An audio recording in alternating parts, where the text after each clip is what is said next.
Please listen. Here are the names of body parts and one proverb or idiom related to body parts. 体の部位の名前と体の部位にまつわることわざ慣用句を一つずつ紹介します。Let's start. Body 体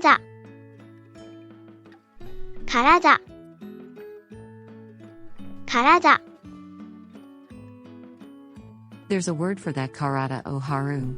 体を張る The phrase karada o haru means to put oneself at risk in order to achieve something.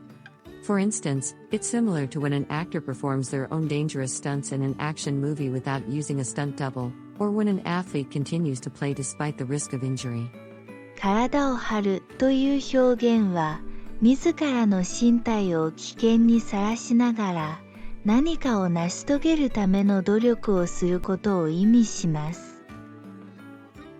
例えば、映画のアクションシーンでスタントマンが使われず、俳優自身が危険なシーンを演じる場合や、スポーツ選手が怪我を覚悟でプレーを続ける場合などにこの表現が当てはまります。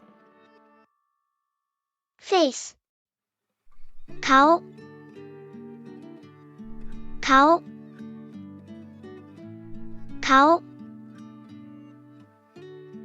There's a word for that kao ni doro o nuru. 顔に泥を塗る The phrase kao ni doro o nuru lit. Smearing mud on one's face refers to disgracing oneself or tarnishing the reputation of a group one belongs to. It's often used when someone commits a shameful failure or misconduct that lowers their esteem in the eyes of others. The expression is used metaphorically and not in its literal sense. 顔に泥を塗るという表現は、自分自身や集団の名誉や評価を傷つける行動をすることを指します。具体的には、恥ずかしい失敗や不正行為など、周囲からの評価が低くなるような行為をしたときに使われることが多いです。この慣用句は、文字通りの意味ではなく、比喩的に使われます。Head 頭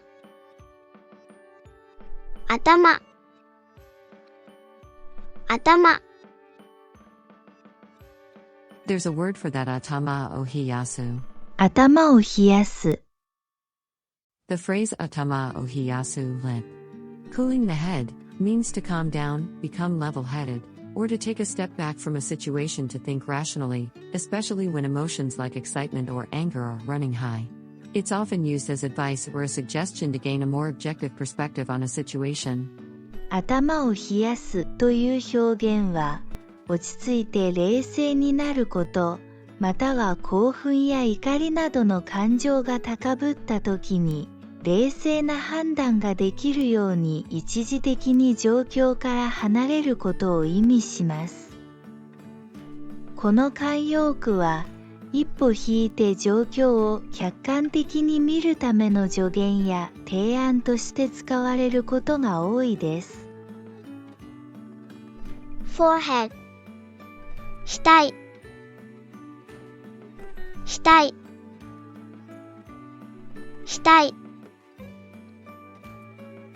There's a word for that neko no hitai. 猫の額 Neko no hitai, lit.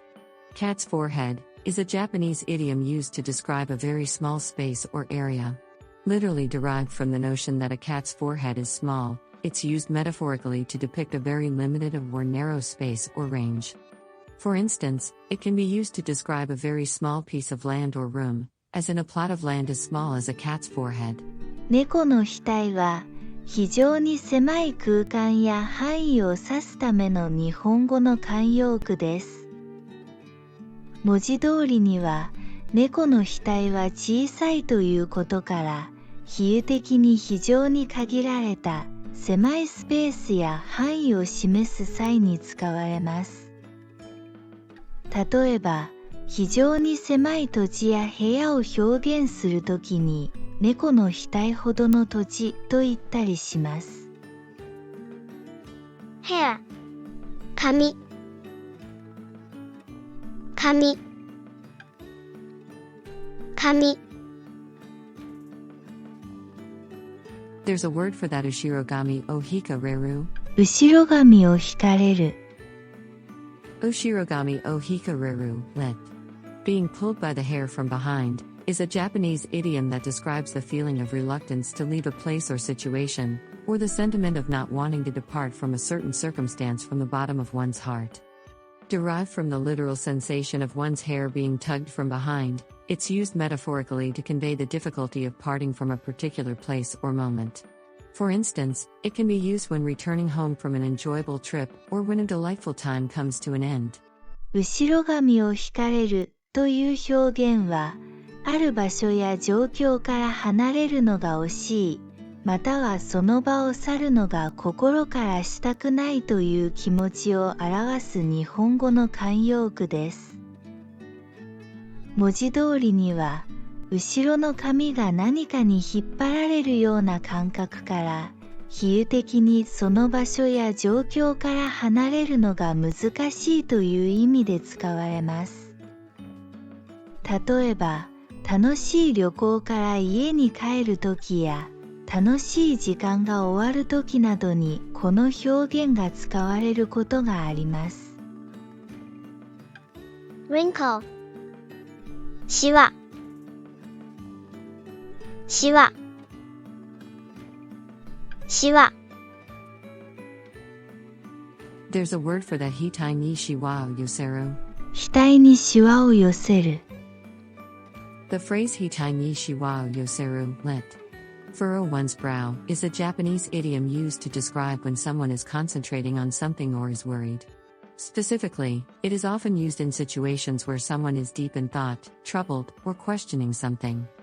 The expression is used metaphorically and not in its literal sense. Example, he furrowed his brow while trying to solve a difficult problem. 額にシワを寄せるという表現は、何かに集中しているか、または悩んでいる時に使われる日本の慣用句です。具体的には、考え込んでいる、悩んでいる、または疑問に思っている状況で使用されることが多いです。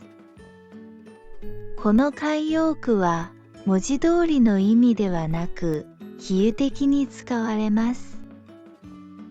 例、彼は難しい問題を解決しようとして、額にシワを寄せた。目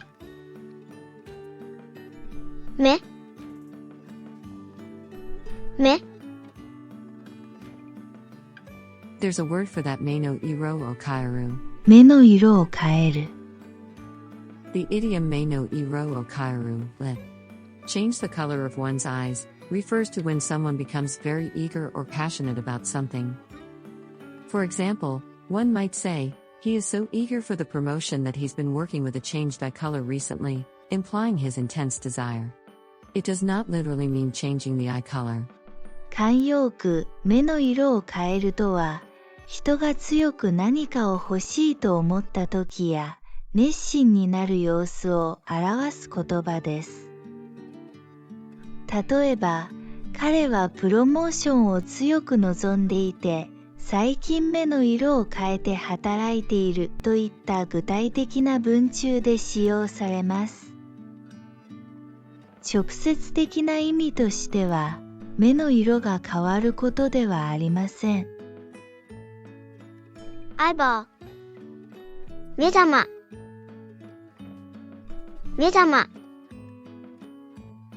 目玉 There's a word for that madama ga tobideru. 目玉が飛び出る。The idiom madama ga tobideru, lit. Eyes popping out, is used to express extreme surprise or astonishment. It's a figurative expression suggesting such a level of shock that one's eyes might pop out. For example, one might say, hearing that high price made my eyes almost pop out, indicating intense surprise. 慣用句、目玉が飛び出るとは、非常に驚いたり、びっくりしたりする様子を表す言葉です。これは、あまりの驚きで目が飛び出るかのような感じを伝えるための比喩的な表現です。例えば、その高額な値段を聞いて、目玉が飛び出るほど驚いたといった文中で使用されます。tear 涙涙涙 There's a word for that Suzume no Namida. すずめの涙。Suzume no Namida is a Japanese idiom that refers to a very small amount. Literally translated as sparrow's tears, it's a figurative expression used to emphasize something being minuscule or scanty. Example, his salary is as meager as a sparrow's tears. すずめの涙とは、非常に少量を指す日本の慣用句です。文字通り、すずめの涙ほどの少なさを表現するための比喩的な言葉で、特にわずかな量や少ないことを強調する際に使用されます。例、彼の給料はすずめの涙ほどしかない。eyelid まぶたまぶたまぶた There's a word for that mabuta ga omoi. まぶたが重い。Mabuta ga omoi is a Japanese idiom that describes feeling very sleepy or fatigued. The expression, literally translated as heavy eyelids, is used figuratively to convey the feeling of struggling to keep one's eyes open due to tiredness or drowsiness. Example, I've been working all day and my eyelids are so heavy, I feel like falling asleep any moment. まぶたが重いとは、非常に眠いまたは疲れている状態を表す日本の慣用句です。この表現は、眠気や疲れで目を開けているのが難しいという感じを伝えるための比喩的な言葉として使用されます。例、今日は一日中働いて、まぶたが重くてすぐに眠ってしまいそうだ。between the eyebrows 眉間眉間眉間 There's a word for that mayu I know nobita yatsu. 眉合いの伸びたやつ。Sometimes also read may I. 眉間は眉合いと読むこともあります。Mayu I no nobita yatsu is a Japanese expression that refers to someone who tends to overthink, worry a lot, or has a serious and strict demeanor. Derived from the imagery of deep furrows between the eyebrows, this phrase metaphorically indicates someone who often dwells on concerns or thoughts. Example, the company president is the type with stretched lines between the eyebrows, always thinking about the business. 眉合いの伸びたやつとは、考えることや心配事が多い、または真面目で厳格な性格の人を指す日本の表現です。この言葉は、顔の真ん中、眉間に深いシワが刻まれることから、悩みや考え事が多いことを比喩的に示しています。例、社長は眉合いの伸びたやつで、常に会社のことを考えている。eyelashes まつげまつげまつげ There's a word for that hiji wa matsuge. 肘はまつげ。Hiji wa matsuge is a classic Japanese saying that implies a person's secrets or inner thoughts are not easily discerned from their outward appearance or behavior. This phrase suggests that the matters of the heart are as delicate as eyelashes and not readily fathomable. Example, I can't grasp his true intentions. Indeed, secrets are like eyelashes. 肘はまつげとは、人の秘密や心の中のことは、外見や態度からすぐには読み取れないという意味の日本の古典的な言葉です。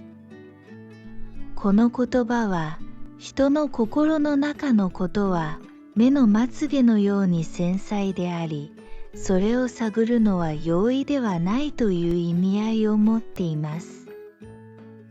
例、彼の真意はわからない。やはり、肘はまつげだ。nose 鼻鼻鼻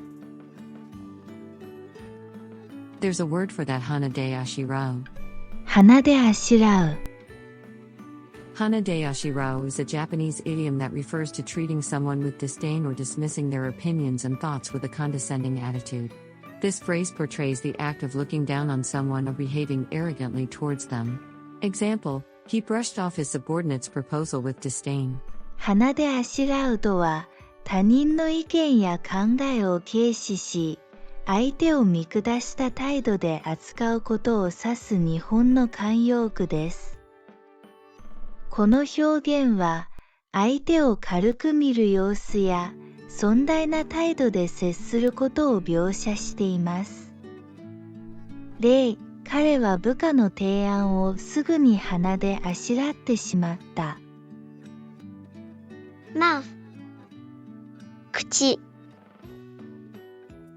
口口 There's a word for that kuchi o subarasu. 口を滑らす。The phrase kuchi o subarasu, letting one's mouth slip, refers to inadvertently revealing a secret or saying something one shouldn't have. Specifically, it denotes the act of carelessly uttering words or information, especially confidential matters. The expression is used metaphorically and not in its literal sense. Example, although the meeting details were not yet made public, he let it slip to his subordinates. 口を滑らすという表現は、意図せずに秘密や他人に言ってはいけないことを言ってしまうことを指します。具体的には、うっかりと不注意に漏らす言葉や情報、特に秘密事項などを意味します。この慣用句は、文字通りの意味ではなく、比喩的に使われます。例、会議の内容はまだ公開されていないのに、彼は口を滑らせて部下に話してしまった。lips 唇唇唇 There's a word for that kuchibiru horobite shikanshi. 唇滅びて挟むし。The phrase kuchibiru horobite shikanshi, lit. Without the lips, the teeth feel cold, is a Japanese proverb that indicates when one element is lost, another related element is affected. Specifically, it signifies that when one of two closely related things is lacking, the other faces difficulties. The saying is used metaphorically and not in its literal sense. Example, if he leaves the team, the entire project will lag behind. It's a case of without the lips, the teeth feel cold. 唇滅びて挟むしという表現は、一つの要素が失われると、それに関連した他の要素も影響を受けることを示す日本のことわざです。具体的には、互いに密接な関係にあるものの中で、一方が欠けると他方も困難に直面することを意味します。このことわざは、文字通りの意味ではなく、比喩的に使われます。例、彼がチームから抜けると、プロジェクト全体が遅れる。唇滅びて挟むしとはこのことだ。corner of mouth 口角口角口角 There's a word for that kokaku awa o tobasu. 口角泡を飛ばす。The phrase kokaku awa o tobasu, lit. Spitting foam from the corners of one's mouth, is a Japanese idiom that refers to speaking vehemently in anger or talking loudly in excitement. Specifically, it is used when expressing strong emotions or anger. The expression is used metaphorically and not in its literal sense. Example, unaware of his grievances, I was yelled at with him spitting foam from the corners of his mouth. 口角泡を飛ばすという表現は、非常に怒って激しい言葉を吐き出す様子や、興奮して大声で話すことを示す日本の慣用句です。具体的には、強い感情や怒りを持って話すときに使用されます。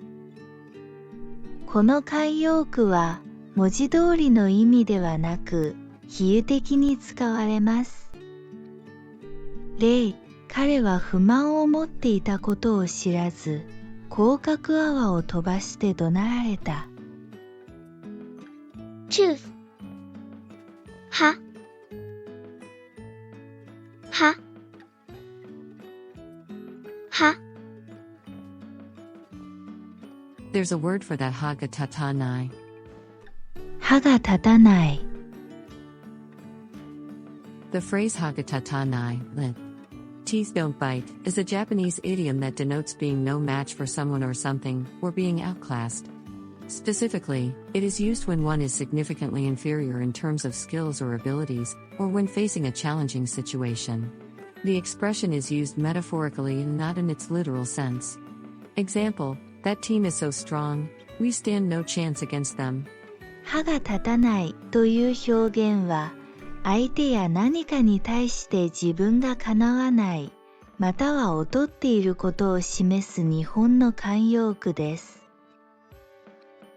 具体的には、能力やスキルの面で大きく劣っているときや、対抗するのが難しい状況を指して使用されます。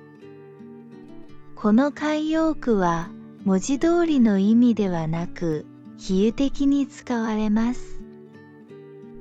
例、あのチームはとても強く、我々には歯が立たない。beard ひげひげひげ There's a word for that, kuwanu meshi ga hige ni tsuku. 食わぬ飯がひげにつく。The phrase, Kawanu meshiga hige ni tsuku, lit. Uneaten rice sticks to one's beard, is a Japanese idiom that refers to being suspected or accused of something one hasn't done. Specifically, it is used to describe situations where one is wrongly blamed or misunderstood due to rumors or misconceptions. The expression is used metaphorically and not in its literal sense. Example, though he had nothing to do with the incident, he was wrongly suspected as if uneaten rice had stuck to his beard. 食わぬ飯がひげにつくという表現は、実際には手を出していないことや関与していないことに対して、噂や疑いをかけられる状況を示す日本の慣用句です。具体的には、無実の罪や誤解によって疑われたり、非難されたりすることを指して使用されます。この慣用句は文字通りの意味ではなく比喩的に使われます。例、彼は事件に関与していないのに食わぬ飯がひげについて疑われてしまった。ear 耳耳耳There's a word for that jigoku mimi. 地獄耳。The phrase jigoku mimi, lit. Hell's ears, is a Japanese idiom that refers to the tendency to be very good at overhearing or prying into others' conversations and secrets. Specifically, it is often used for someone who has an abnormal interest in secrets or other people's affairs. The expression is used metaphorically and not in its literal sense. Example, she seems to know everyone's secrets instantly, as if she has hell's ears. 地獄耳という表現は他人の会話や秘密を非常によく聞き取る、または気にする性質を指す日本の慣用句です。具体的には、秘密や他人の話に異常な興味を持っている人に対して使用されることが多いです。この慣用句は文字通りの意味ではなく比喩的に使われます。例、彼女は他人の秘密をすぐに知ってしまう。まるで地獄耳のようだ。earlobe 耳たぶ耳たぶ耳たぶ cheek ほほほほほほ There's a word for that Hoga Ochiru. There's a 頬が落ちる。The phrase Hoga Ochiru, lit. Cheeks fall, is a Japanese idiom that refers to being so amazed or moved that one's mouth opens in awe. Specifically, it is used when encountering something or someone so wonderful that one cannot hide their amazement or emotional impact. The expression is used metaphorically and not in its literal sense. Example, I was so captivated by her beautiful singing that it felt as if my cheeks were falling. 頬が落ちるという表現は、非常に驚いたり感動したりして口が開いた状態を指す日本の慣用句です。具体的には、何か素晴らしいものや出来事に遭遇して、感動や驚きを隠せない時に使用されます。この慣用句は、文字通りの意味ではなく、比喩的に使われます。例、彼女の美しい歌声に聞き入って、まるで頬が落ちるようだった。じゃあ、顎、顎、顎、chin、顎、顎、顎。There's a word for that ago date tsukao. 顎で使う。The phrase ago date tsukao, lit. Used with the chin, is a Japanese idiom that refers to treating or commanding someone in a haughty or condescending manner. Specifically, it's used when one looks down on someone else and gives orders as if they are inferior. The expression is used metaphorically and not in its literal sense. Example, his reputation is bad because he treats his subordinates as if he's using them with his chin. 顎で使うという表現は、人を高慢な態度や命令口調で刺激する、または扱うことを指す日本の慣用句です。具体的には、相手を見下して命令する、または自分より劣るとみなして扱うときに使用されます。この慣用句は、文字通りの意味ではなく、比喩的に使われます。例、彼は部下を顎で使っているので、評判が悪い。temple こめかみこめかみこめかみもうほくろほくろほくろ